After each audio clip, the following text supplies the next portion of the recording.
The hope ophthalmology বিভাগে phaco সার্জারির পাশাপাশি এখন থেকে শুরু হলো রেটিনা ট্রিটমেন্ট। উত্তর পূর্ব ভারতের প্রখ্যাত চক্ষু বিশেষজ্ঞ ডাক্তার সুবিজয় সিনহার তত্ত্বাবধানে চলবে এই রেটিনা ট্রিটমেন্ট। মঙ্গলবার এক সাংবাদিক সম্মেলনে এই বিষয়ে বিস্তারিত জানান দ্য হোপ অপথলমোলজি বিভাগের কর্মকর্তাগণ। সংস্থা কর্তৃপক্ষ সংবাদ মাধ্যমের সামনে তুলে ধরেন তাদের সফলতার এক বছরের বিভিন্ন সোপান। মূলত রাজ্যের মানুষকে চক্ষু সম্পর্কিত যে কোনো অত্যাধুনিক চিকিৎসা পরিষেবা পাইয়ে দেওয়ার লক্ষ্যকে সামনে রেখেই ধারাবাহিকভাবে এগিয়ে চলছে সংস্থা। এদিকে নতুন সংযোজন হিসাবে রেটিনা ট্রিটমেন্টের বিষয়টি বিশেষ উল্লেখযোগ্য বলে জানানো হয়। চক্ষু চিকিৎসার জন্য এখন আর যেতে হবে না রাজ্যের বাইরে। সাংবাদিক সম্মেলনে সংস্থার তরফে বিস্তারিত তথ্য দেওয়া হয় এদিন।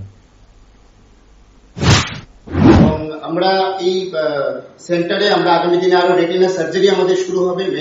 জুন জুলাই থেকে আমাদের রেটিনা সার্জারি শুরু হবে, সেটাও স্যারের তত্ত্বাবধানেই শুরু হবে।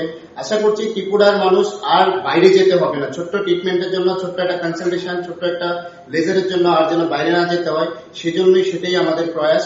আপনারা অবশ্যই সহযোগিতা করবেন, আপনারা আশীর্বাদ করবেন, আমরা যেন আরো আগামী দিনে ভবিষ্যতে আরো কিছু ট্রিটমেন্ট, আরো বেটার ট্রিটমেন্ট ত্রিপুরায় এখানে আনতে পারি। অলরেডি আমরা 600 প্লাস আমাদের সার্জারি অ্যাডভান্স ফেকো সার্জারি হয়ে গেছে বিনা ইনজেকশনে, ড্রপের মাধ্যমে, এবং সব পেশেন্ট কিন্তু খুব ভালো আছেন।